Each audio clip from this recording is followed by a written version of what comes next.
मंगलम भगवान वीरो मंगलम गौतमो गणे मंगलम कुंद कुंदाद्यो जैन धर्मोस्तु मंगलम सर्वमंगल मांगल्यम सर्वकल्याणकारकम प्रधानम सर्वधर्मानां जैनम जयतु शासनम जैनम जयतु शासनम। जय बोलो श्री अनंतानंद परम सिद्ध भगवान की, 1000 श्री शांतिनाथ भगवान की, परम पूज्य आचार्य श्री आदिसागर जी महाराज की, परम पूज्य आचार्य श्री महावीर कीर्ति जी महाराज की, परम पूज्य वात्सल रत्नाकर आचार्य श्री विमल सागर जी महाराज की, परम पूज्य तपस्वी सम्राट आचार्य सन्मति सागर जी महाराज की, परम पूज्य आचार्य श्री इंद्रनंदी जी महाराज की, परम पूज्य प्रथम गणनियारिका रत्न श्री 105 विजयमती माता जी की, जैन धर्म की, जिनवाणी माता की,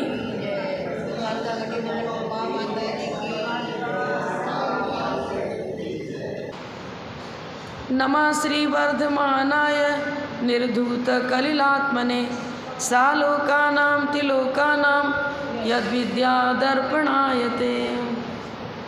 श्लोक नंबर 10 निकाल लीजिए। देव और शास्त्र का स्वरूप बता चुके। आज तपोधना गुरुओं का क्या स्वरूप है, दिगंबर साधु सच्चे गुरु का लक्षण क्या है, उसे आज बताएंगे। विषयाशा वशाती तो निरारंभो परिग्रह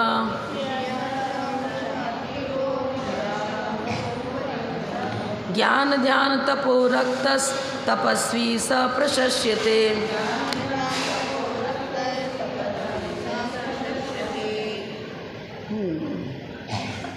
विषयाशा वशाती तो पंचेंद्रिय विषय भोगों की आशा तृष्णा जिनके अंतरंग में नहीं है, अतीत मने रहित, पंचेंद्रिय विषयाकांक्षा से जिनका जीवन रहित है, निरारंभो आरंभ रहित, फिर अपरिग्रह परिग्रह रहित, ज्ञान ध्यान और तप में जो लीन रहते हैं उन्हें ही हम तपस्वी कहते हैं और वे ही सच्चे गुरु हैं।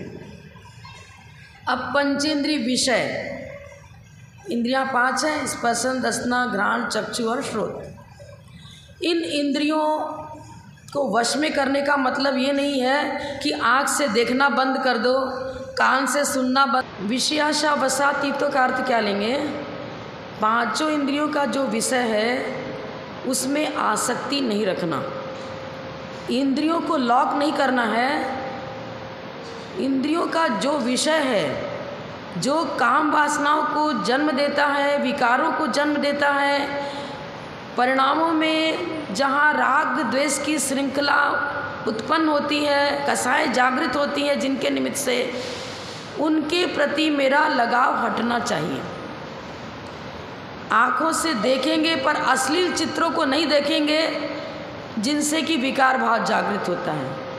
कान से सुनेंगे लेकिन जिनेंद्र भगवान की भक्ति हो रही है, पूजन हो रहा है, स्तुति स्तोत्र हो रहा है, प्रवचन हो रहा है, उसको तो सुनेंगे, लेकिन उन बातों को सुनना जो हमारे पाप के बंध का कारण बनता है, जिनसे पापाश्रय होता है, उनके प्रति हमारा लगाव हटना चाहिए। मतलब अशुभोपयोग से हटना और शुभोपयोग की ओर प्रवृत्त होना, क्योंकि पंचेंद्रिय विषय भोग की इच्छा को सिर्फ निकालने के लिए कहा गया है, इंद्रियों को लॉक करने की बात नहीं है। अतीत का अर्थ रहित है, आशा तृष्णा से रहित। प्रशस्त राग तो रहेगा, लेकिन जो पाप का बंद कराने वाले कारण हैं उनसे अपने उपयोग को हटाना है। अब कुंद आचार्य ने कुरल काव्य में लिखा है, इच्छाओं को जीता कैसे जाए। भोजन के बिना रह नहीं सकते, वस्त्र भी चाहिए, आवास भी चाहिए, आवश्यक आवश्यकताओं की पूर्ति तो करो पर विलासिता में न पड़ो। अब धीरे धीरे उस पर हम कंट्रोल कर सकते हैं। एक वस्तु को भी हम छोड़ रहे हैं तो तत्संबंधी विकल्प का अभाव हो गया। जैसे हमने सफ़ेद साड़ी का नियम ले लिया, अब नाना प्रकार के प्रिंटेड एक से एक सुंदर वस्त्र आभरण दुनिया में हैं, पर मेरा उपयोग उधर नहीं जाएगा क्योंकि मुझे उन चीज़ों का त्याग है। तो कुरलकार में बहुत अच्छा लिखा है, उन्होंने लिखा है मन्ये ज्ञानी प्रतिज्ञाय यत् किंचित परिमुंचति तदुत्पन्न महादुखात् निजात्मा तेन रक्षितम्। एक वस्तु की कामना बनती बीज समान, जन फसल जो जीव को करती सतत दान। एक भी चीज़ आपने छोड़ दिया। जैसे आपने ये नियम ले लिया कि आज हमें मीठे का त्याग है, लेकिन किसी फ्रेंड के यहाँ, मित्र के यहाँ गए और अच्छी अच्छी मिठाई बनाया, लेकिन आपका उधर लगाव होगा ही नहीं। क्यों नहीं होगा? त्याग है। त्याग के बिना विकारों को जीतना असंभव है। क्या बताया हमने? जब तक त्याग नहीं है तब तक राग छूटता नहीं है। आपने उपवास ले लिया, अब एक से एक मिष्ठान पकवान सामने रखे हैं, लोग भी खा रहे हैं, आ रहे, सबको खिला भी रहे हो, लेकिन आपको खाने की भावना नहीं होगी क्योंकि त्याग है। इसलिए दिगंबर साधु, जैन साधु बाह्य परिग्रह का त्याग कर देते हैं। जब तक वस्त्र आभरण का त्याग नहीं होगा तब तक उनसे लगाव नहीं छूटेगा। तो गृहस्थ जीवन में भी हम चाहें तो यदि आप नियमावली बना लेते हो, इतना ही वस्त्र, इतना ही आभरण, इतनी वस्तु को रखूँगा, तो जिनका परिमाण बन गया उससे तो हल्का फुल्का लगाव रहेगा, लेकिन जिनका त्याग है उधर प्रवृत्ति नहीं होगी। तो इंद्रियों को जीतने का उपाय यही है कि आप कुछ नियमावली बनाओ कि हम प्रतिदिन किन किन वस्तुओं का उपयोग करेंगे, किन का नहीं करेंगे। ऐसा करने से इंद्रिय जय का अभ्यास होगा। अब कोई कहता अरे हम तो शादी विवाह में भी जाते हैं, सब जाना पड़ता है, हम लोग त्याग नहीं कर सकते। त्याग की बहुत बड़ी महिमा है। त्यागी का हर जगह सम्मान होता है, विशेष उनका गौरव बढ़ता है, हर जगह उनकी कीर्ति होती है। अलग से शादी विवाह में व्यवस्था बनाई जाती है कि 16 वाले जो आएंगे उनके लिए भोजन की व्यवस्था है। जब मैं आश्रम में पढ़ाती थी तब से ही मतलब मेरा आजीवन ब्रह्मचर्य व्रत था और किसी के बाजार का शुद्ध जल का त्याग भी था, लेकिन जाना आना नहीं छूटा। अब टीचर्स लोग हैं तो जब वो हमारे यहाँ किसी कार्यक्रम में आ रही हैं तो हमें भी उनके यहाँ जाना पड़ेगा। लेकिन उन लोग कितना गौरव रखते थे, बोले आप आओ ज़रूर, आपके अनुसार पूरी व्यवस्था बनेगी। तो वो ड्राई फ्रूट्स, सेव फल, केला, अंगूर सब मंगा के रखेंगे, अच्छा जग नया मंगा के रखेंगे, हैंड नया कपड़ा रख देंगे, आप खुद अपना छन्ने से पानी छान करके ले लो, और बड़ी मतलब उसको विशेष रिस्पेक्ट। तो अन्य लोग कहते अच्छा ये जैनी है ना, देखो इन्हें तो मालपुआ खाने को मिल रहा है, बढ़िया काजू किशमिश अखरोट फल फ्रूट्स, हम लोग को तो ये ऐसे ही खिलाते हैं। क्या हुआ? इतने लोगों के बीच में आपने एक आदर्श उपस्थित किया, जैन धर्म की महिमा प्रकट हुई, जैन धर्म के अंदर त्याग का कितना अधिक महत्व है ये लोगों ने जाना। डरना नहीं चाहिए त्याग से। कभी कभी थोड़ा संघर्ष भी झेलना पड़ेगा, नहीं मिला तो फल फ्रूट्स खा के रहना पड़ेगा। दूसरी जगह गए, अब आलू की सब्जी है तो आप फिर हरी मिर्ची नमक के साथ खाकर रहो, पर वो संबर और निर्जरा का कारण बनेगा।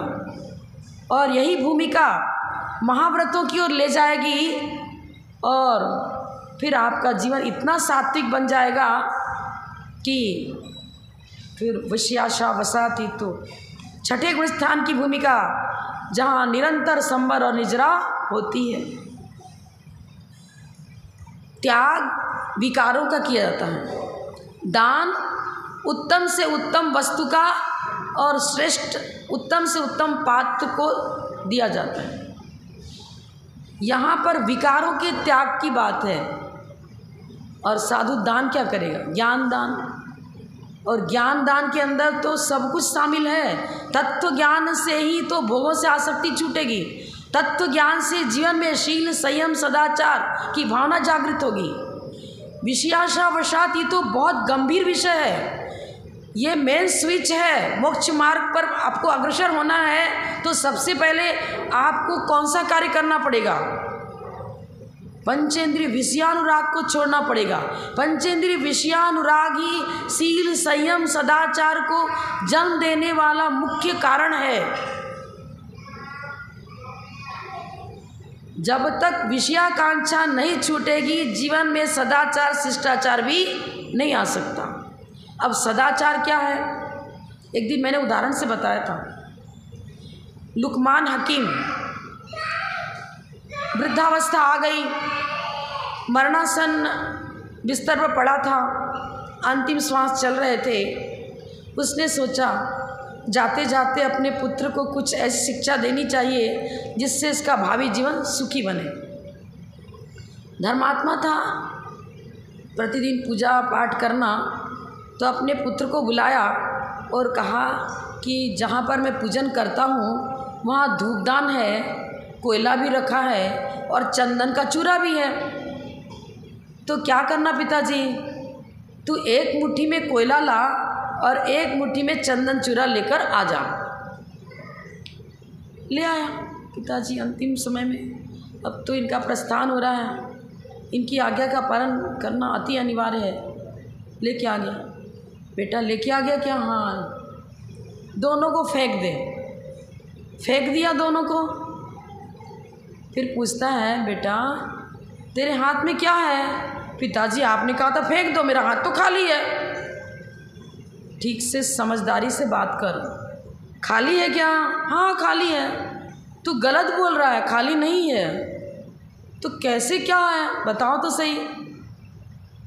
हाथ की ओर दृष्टि लगा। जिसमें चंदन चूरा लेकर आया था उस हाथ से अभी भी खुशबू आ रही है, और जिसमें कोयला लेकर आया था उस हाथ में अभी भी कालिश तो है। कोयला नहीं है पर कोयले की कालिश तो है। सदाचार हमारे जीवन को सुगंधित बनाता है। चंदन का चूरा, त्याग, वैराग्य, उन्हीं का इतिहासों में नाम अंकित है। आज 24 तीर्थंकरों को हम याद करते हैं, आचार्य शांति सागर जी को याद करते हैं, और विद्यमान आचार्य विद्यासागर जी, आचार्य सुनील साहब सभी को याद करते हैं। क्यों? उनका जीवन त्याग और वैराग्य के द्वारा सुगंधित हो चुका है। सौरभ स्वयं को भी है, उनका जीवन स्वयं का भी सुरभित है, और अन्य भी जो उनके संपर्क में आते हैं उनका जीवन भी सुरभित, सुगंधित बनता है, श्रेष्ठ बनता है, उज्जवल बनता है। जब ही तो सत्संगति की चर्चा करिए। त्याग और वैराग्य के बिना ना श्रावक जीवन श्रेष्ठ हो सकता है, ना मुनि का जीवन ही श्रेष्ठता की ओर बढ़ सकता है। फिर निरारंभो परिग्रह। अब आरंभ किसे कहते हैं? सर्वार सिद्धि ग्रंथ में आरंभ की परिभाषा क्या दी है? देखिए, आरंभ प्राणी पीड़ा हेतु व्यापार। आरंभ किसे कहा? प्राणी पीड़ा हेतु व्यापार आरंभ। जिससे प्राणी को पीड़ा पहुंचती है, कष्ट पहुंचता है, उस प्रकार के कार्य का नहीं होना, नहीं करना, इसी को आरंभ त्याग कहेंगे। और आरंभ की परिभाषा हुई प्राणी पीड़ा हेतु व्यापार। उस प्रकार का कार्य होना जिससे प्राणी को पीड़ा पहुंचती है उसे कहते हैं आरंभ। और साधु के लिए निरारंभ, वो कोई भी ऐसा कार्य नहीं करते हैं जिससे किसी के प्राणों का घात हो। अब प्राण दो प्रकार के होते हैं, द्रव प्राण और भाव प्राण।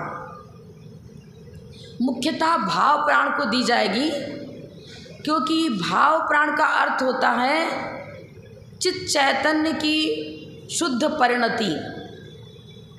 समय से सम्यक ज्ञान, सम्यक चारित्र, रत्नत्रयी भाव प्राण है। चेतना को भाव प्राण क्या है? और चैतन्य का परिणमन शुभोपयोग भी है, अशुभोपयोग भी है और शुद्धोपयोग भी है। लेकिन अशुभोपयोग तो पंचेंद्रिय विषयाकांक्षा को जन्म देता है, इसलिए तो सर्वथा हे है, त्यागने योग्य है। अब कौन सी प्राणों का रक्षण की बात की गई यहाँ? प्राणी पीड़ा का त्याग, पर द्रव्य प्राण और भाव प्राण दोनों हैं अथवा दोनों में से कोई एक है। भाव प्राण को मुख्यता देना, द्रव्य प्राण तो गौण पक्ष में आता है। आपको कैसे? एक बार क्या हुआ, श्वेतांबर साध्वियाँ आई, गणनियारिका विजयमती माता जी, हम लोग सब थे, स्वाध्याय चल रहा था, माता जी हम लोग को पढ़ाती थी, विजयमती माता जी। तो वो बोले हम भी सुनना चाहते हैं, बैठ जाए क्या? हम ठीक है, आप स्वाध्याय तो सबको सुनने हो गया, बैठिए। उन्होंने पूछा आपकी आहारचर्या हो गई क्या? माता जी ने कहा नहीं, आज तो मेरा उपवास है। तो बोले उपवास करने से तो बहुत प्राणियों का अहित होता है। तो क्या अहित होता है भाई? तो ब्लड के अंदर, रक्त के अंदर जो जीवाणु हैं, आप उपवास करोगे तो उनको भोजन नहीं मिला तो मर जाते हैं, तो वो मरेंगे तो द्रव प्राण के तो हिंसा का दोष लगेगा। और आपको भूख प्यास की वेदना होती, गर्मी भयंकर है, प्यास लगती है, तो वेदना तो हो रही, वेदना ही तो प्राणी पीड़ा है। तो आप स्वयं को पीड़ित करते हो, और जो आपके भोजन से अन्य लोग जो जीवित रहते थे उनका भी मरण हो रहा है, तो उनको भी कष्ट हो रहा है। स्वयं को भी कष्ट देना, दूसरे को कष्ट देना, ये कहाँ का धर्म है? उन्होंने अपना प्रश्न रख दिया। माता जी ने कहा फिर ऐसा है, 12 प्रकार का तप बताया। तप क्या है? संबर और निजरा का कारण है, पाप बंध का कारण नहीं है, पाप बंध से छूटने का उपाय है। यदि ऐसा कहें, यदि आपकी बात को रखा जाए, तब तो शुद्धोपयोग की भूमिका में जब मुनिराज जाते हैं, श्रेणी आरोहण करते हैं, उनका क्या होता है? उनके शरीर में जो सब धातु हैं, हड्डी, मांस, चमड़ा, रक्त, इनमें रहने वाले जीवाणु गुणाकार रूप से मरते चले जाते हैं, मरते चले जाते हैं। आप तो उपवास की बात कर रहे हो, तो कुछ जीवित भी रहेंगे, कुछ पीड़ित होंगे, लेकिन यहाँ तो गुणाकार रूप से मृत्यु को प्राप्त होकर के वो जगह खाली कर रहे हैं। उनका शरीर तो सब धातु से रहित होना है। इतनी ज़्यादा हिंसा होती है, द्रव प्राण की हिंसा तो इतनी ज़्यादा है कि मतलब शायद अन्य लोग उतनी हिंसा कर ही नहीं सकते। गृहस्थ में भी उतनी हिंसा नहीं होती जितनी हिंसा वहाँ शुद्धोपयोग की भूमिका में हो रही। पर वो हिंसा है ही नहीं। प्रमत्त योगात प्राण व्यपरोपणम हिंसा।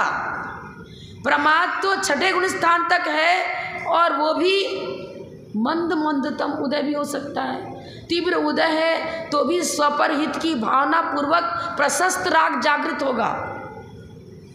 जो संजरण कषाय का कार्य है वो स्वपर हित की भावना को लेकर डांट डपट चलती है। पाठ याद नहीं क्यों नहीं किया? अब गुरु का कषाय तो आगे डांट रहे शिष्य को, लेकिन हित की भावना है, शुभोपयोग की भूमिका में प्रशस्त राग है। और मुनिराज को जो संजरण कषाय के उदय से राग है, वह शिष्य के प्रति अनुकंपा, हित की भावना, श्रावक के उत्थान की भावना, सबको पाप से बचाना, सबको धर्म में लगाना, इस भावना को लेकर उनके अंदर क्रोध, मान, माया, लोभ, संजन कषाय के 4 वेद है, ये चारों का अस्तित्व है और उदय भी है। लेकिन यह उदय प्रशस्त राग को लेकर बहुलता से कार्य करता है, अप्रशस्त राग वहाँ नहीं के बराबर है। तो वो तो संबर और निजरा का कारण बनेगा। वात्सल्य अंग है, प्रभावना अंग है, शिष्य के प्रति हित की भावना। तो गुरु वही है जो दूसरे को भी उजाला दे और स्वयं भी उजाले में रहे। आपको बताया तो पंडित जी ने, गु शब्द अंधकारस्तु रु शब्द तन निरोध का अंधकार निवर्तित्वाद गुरु रित्य विधीयते। गु शब्द अंधकारस्तु, रु शब्द तन निरोधका। अज्ञानांधकार, मोहांधकार, पापांधकार को मिटाता है, उसे कहते हैं गुरु। पर शुभोपयोग की भूमिका में तो थोड़ा बहुत डराना भी पड़ेगा, नहीं तो वह निरंकुश हो जाएगा। आपने पुत्र को बिल्कुल छोड़ दो निरंकुश, तो संभव है कि शराब भी पीने लग जाए, गुटखा खाने लग जाए, गलत काम भी करने लग जाए। और अनुशासन के बिना तो जीवन कभी समुन्नत होता नहीं है। और अनुशासन में तो यथा योग्य सभी नीतियाँ चलती हैं, दंड नीति भी चलेगी, साम दाम दंड भेद कोई भी नीति चलेगी। यहाँ पर यह नहीं बताया जा रहा है कि कषाय है ही नहीं। कषाय अब दो प्रकार बता दिया हमें। हित की भावना को लेकर के कुम्हार तो घड़ा को थपथपाता है, लेकिन उसका अभिप्राय क्या है? घड़ा गोल बनना चाहिए, सुंदर बनना चाहिए। इसी प्रकार शिष्य भी कभी कभी दंड नीति का प्रयोग करते हैं, लेकिन भावना शुभ होती है। तो यहाँ प्राणी पीड़ा की वाली बात नहीं है।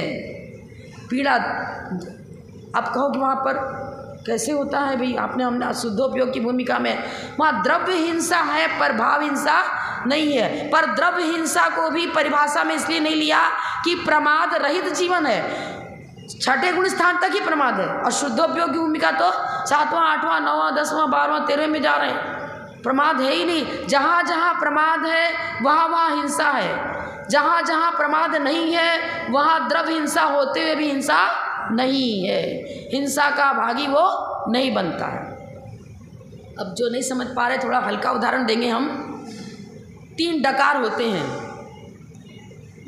डाकू, डॉक्टर और एक ड्राइवर। ड से शुरू ना, डकार मैंने ड से शुरू होने वाला अक्षर। तीनों के द्वारा हत्या हुई। डाकू तो सीधे घर में घुसा, 2-4 की हत्या करी, छुरा से मार ही दिया, बंदूक से डेड बॉडी कर दी सबकी, और पूरा सोना चांदी बटोर कर ले गया। ड्राइवर सावधानी पूर्वक चला तो रहा था, लेकिन क्रॉसिंग थी, अब स्पीड तेज था और क्रॉसिंग वाले भी नहीं देखा गाड़ी आ रही है, चपेट में आ गया और किसी व्यक्ति की मृत्यु हो गई। ड्राइवर के द्वारा उसके चक्के के बीच में आ गया, व्यक्ति मर गया।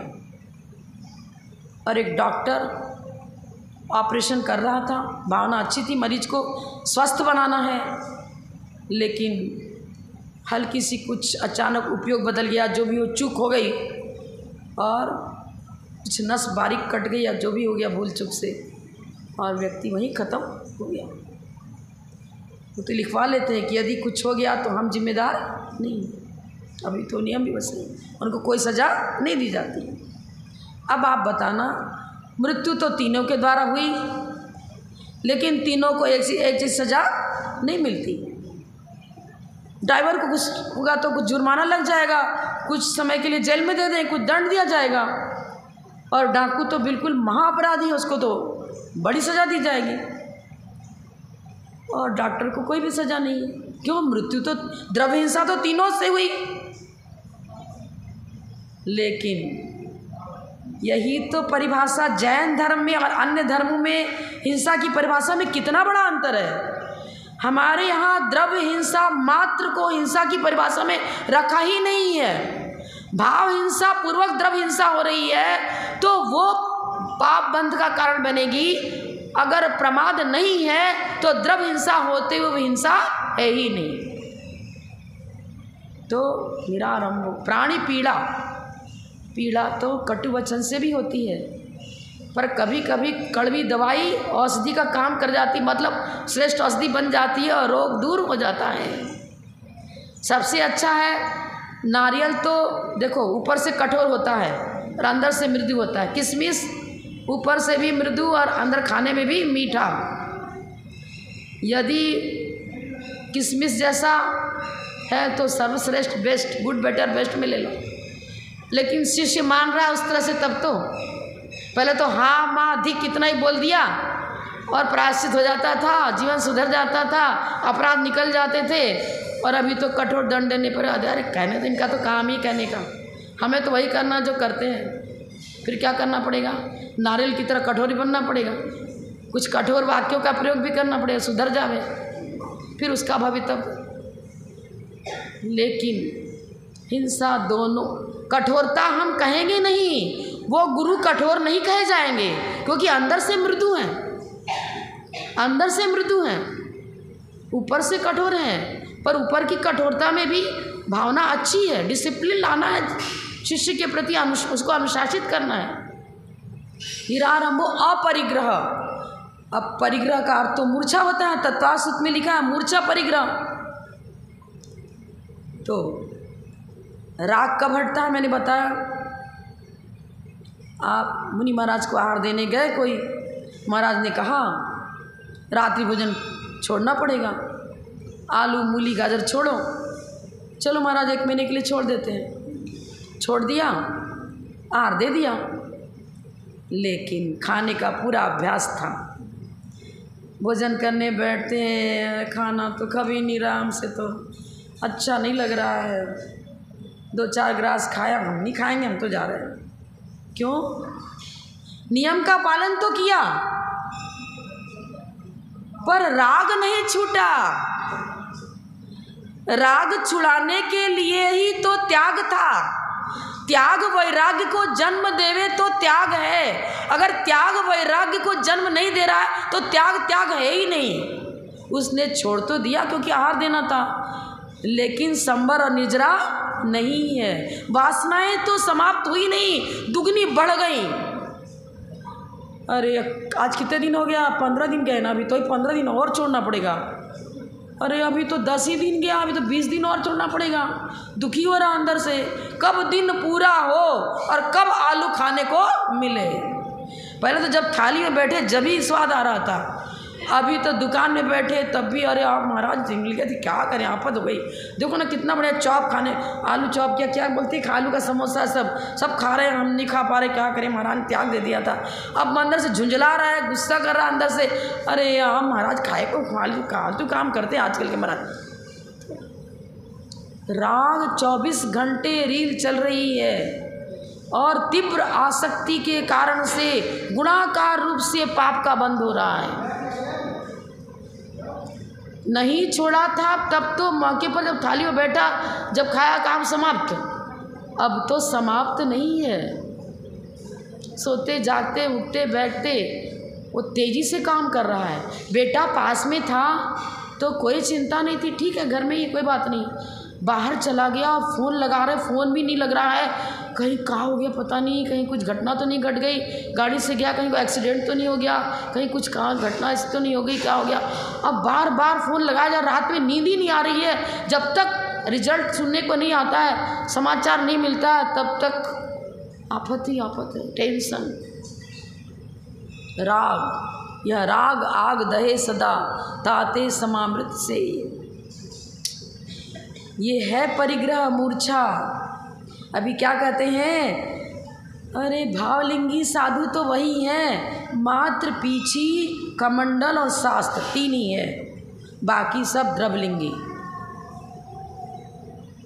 क्या है, गहराई से अध्ययन करो। पाटा तो नहीं लिखा है, माइक तो नहीं लिखा कि आप माइक का प्रयोग करो, और पुस्तक पर आपने कवर चला दिया कपड़े का तो नहीं लिखा है, वो तो चश्मा लगा लिया वो तो नहीं लिखा है। परिग्रही हो गए क्या? हम लोगों ने चातुर्मास किया था जयपुर में, उस समय तपस्वी सम्राट सन्मति सागर महाराज जी थे, पूरा संघ था और भी 2-3 संघ थे, और हम लोग बड़े विजयमती माता जी, मतलब हम लोग सभी वही चातुर्मास एक साथ किए। 80 साधु थे टोटल। और टोडरमल स्मारक के वो नेमीचंद पाटनी है, वो प्रवचन सार की क्लास लेने आते थे। सब साधु पढ़ते थे, वो मतलब व्याख्यान वही करते थे पंडित जी। तो अच्छी गहरी चर्चा चलती थी, साधु भी अपना तत्व चर्चा चल रही है। तो वो क्या करते थे, आए और ऐसे जिनवानी को हाथ जोड़ा और बैठ गए। बहुत हुआ तो आचार्य तपस्वी सम्राट को ऐसे हाथ जोड़े और किसी कुछ भी नहीं। तो चर्चा में 2-4 माता जी लोग का ज़्यादा इंटरेस्ट था, तो हम लोग ज़्यादा प्रभावित थे। तो बोले आप लोग तो बहुत अच्छा जानते हो, बहुत अच्छा ज्ञान है आपका, तो हम चाहो तो आप और भी कुछ हमसे सीखना चाहो, पढ़ना चाहो तो हम आपको अलग से भी समय देंगे। और उन्होंने अपनी 60 माने 60 इंग्लिश में, हिंदी में 60 उतनी कैसेट प्रवचन सार की दी खुद की, तो आप सुना करो, इससे आपको और अच्छा। अभी तो आप घंटा भर सुने, कुछ स्लिप कर जाओ तो कैसेट से देख लिया करो। तो मैं पीछे बनाती थी, जब उनकी कैसेट से सुनती रहती थी, बहुत अच्छा लगता था हमको। पर जब उन्होंने कहा हम अलग से समय देंगे, हम कहा ठीक है आना आप। तो मैंने उनसे पूछ लिया कि मतलब आप किसी को नमस्कार तो नहीं करते हो? तो मैं कैसे नमस्कार करूं? आप तो प्रवचन सार पढ़ते हो क्लास में, तो आपको ही मालूम है पीछे कमंडल 7 को छोड़कर अन्य को तो रहना ही नहीं चाहिए बात। तो आप तो चश्मा लगाए हुए हो, तो चश्मा तो कहाँ परिग्रह हो गया। तो मैंने कहा कि ये पीछे भी क्यों उपकरण माना गया है? इसलिए इसको उपकरण कहा है कि इससे समितियों का पालन होता है। जीव जंतु हम देख लेते हैं, रक्षण करते हैं तो हटा देते हैं, समितियों का पालन करने के लिए। यदि आंखें कमज़ोर हो गई और उस दृष्टि से हम चश्मा लगा रहे हैं और नहीं लगाते हैं तो जीव दिखते नहीं हैं और उस पर पैर पर तो हिंसा हो जाती है। तो समितियों का पालन करने के लिए जैसे पीछे उपकरण है, इसी तरह चश्मा भी उपकरण है। लेकिन यदि हम चश्मा को ये कहें कि मेरे तो सोने की डंडी होनी चाहिए, चांदी की होनी चाहिए और बहुत सुंदर होना चाहिए, कॉस्टली होना चाहिए, तब तो ये चश्मा मेरे लिए परिग्रह हो जाएगा, क्योंकि तत्वार्थ सूत्र में परिभाषा यही दी है, मूर्छा परिग्रह, यही परिभाषा दी है। डीपली परिभाषा तो यही है, आगम की दृष्टि से परिभाषा यही है। तो फिर चश्मा, फिर अब तो माइक के सामने सभी प्रवचन करते हैं, तो फिर ये भी यूज़ नहीं कर सकते हम तो। और पुस्तक में भी है तो कहीं कपड़े का भी जिल चढ़ा देते, कुछ भी करते, वेस्टर्न लगाते हैं टेबल पर, ये तो क्यों लगा दिया? तुम्हारे यूज कर में आप नहीं लगा सकते। आप रेक देते हो पुस्तक रखने के लिए, स्टैंड देते हो, चौकी देते हो, बैठने को पाटा देते हो, चटाइयाँ देते हो।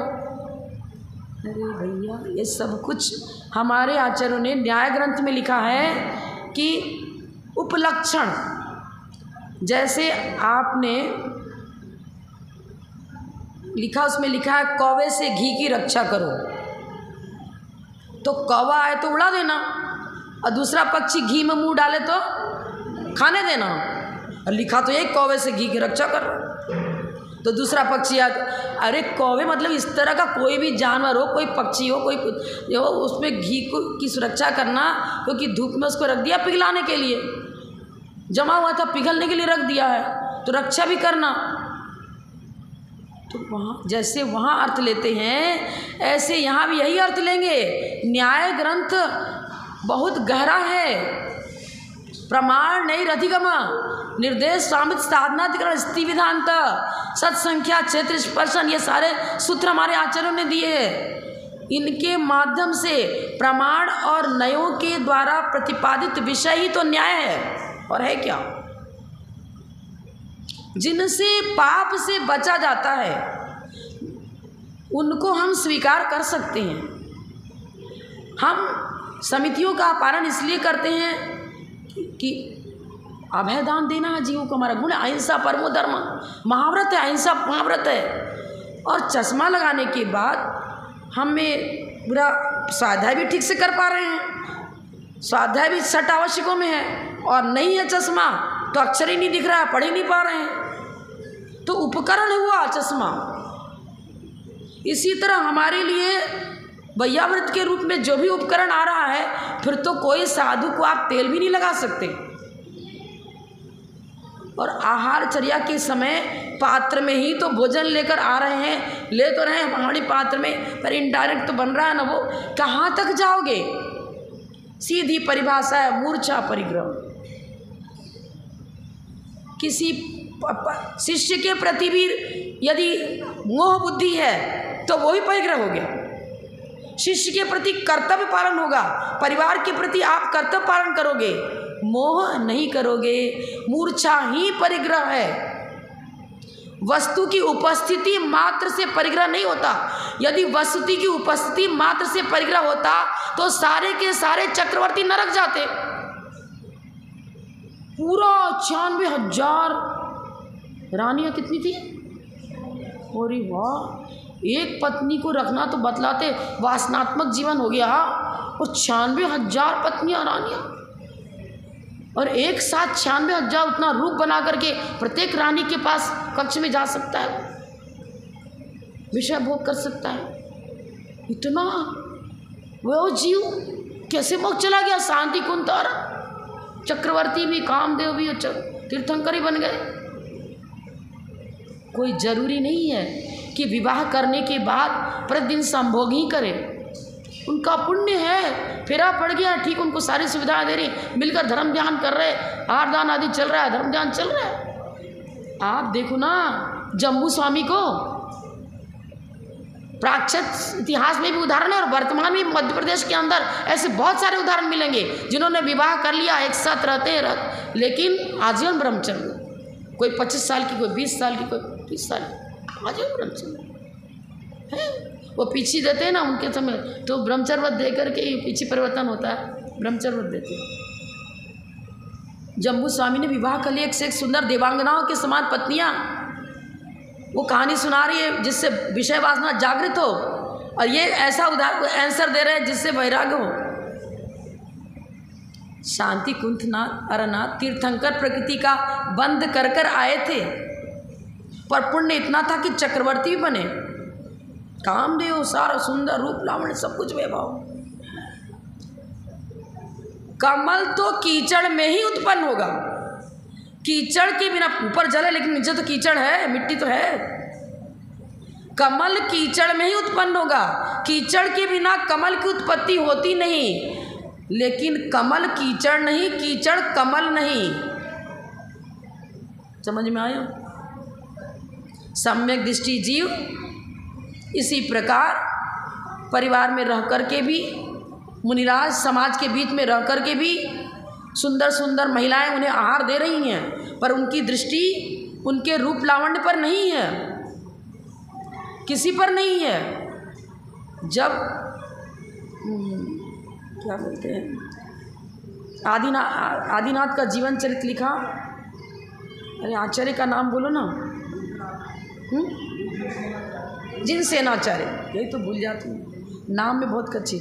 जिनसेनाचार्य के प्रति लोगों ने लांछन लगा दिया कि मरु देवी के रूप लावण्य का वर्णन इतना करने की क्या आवश्यकता थी, स्त्रियों के आंगोपांग का, जघन स्थान का, इधर उधर का वर्णन इतना करने की क्या आवश्यकता थी। ये साधु की लेखनी ऐसी निकलती है जो वासनाओं को जन्म दे, तो काहे की साधुता है इनकी।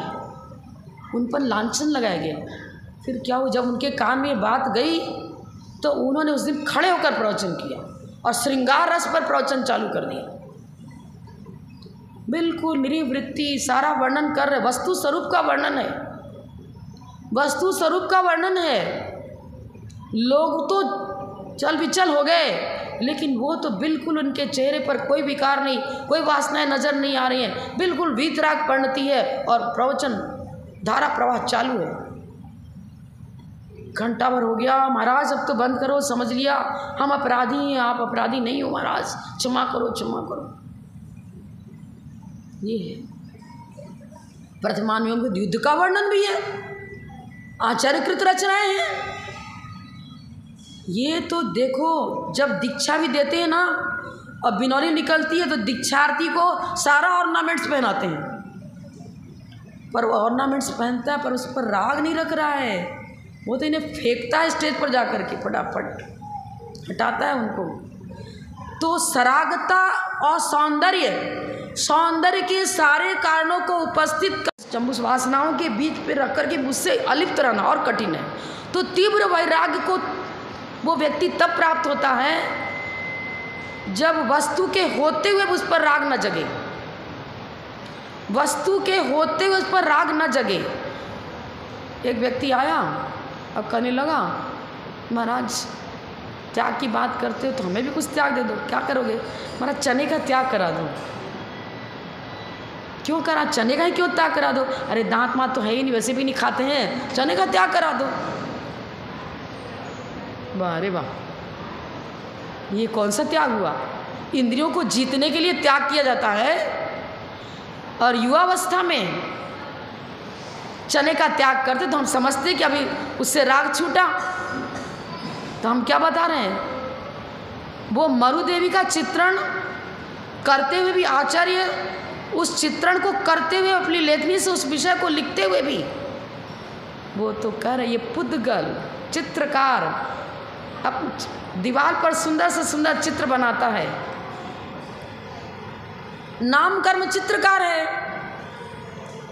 यदि पुण्य की भूमिका है तो वो सुंदर चित्र बना जाता है, लेकिन सुंदर चित्र हो या खराब चित्र हो, कमट का चित्र बना दो, पार्श्वनाथ का चित्र बना दो, पर वो चित्र तो दोनों जड़ हैं,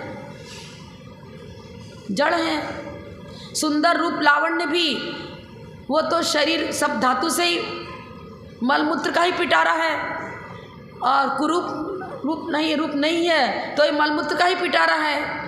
वो दोनों ही उनकी आचार्य की दृष्टि में सम है, चाहे सुंदर रूप रेखा हो चाहे कुरूप हो, वो तो दोनों को सम दृष्टि से देख रहे हैं। ये तो मलमूत्र का पिटारा, नवद्वार बहे गिनकारी, अस देह करे को यारी।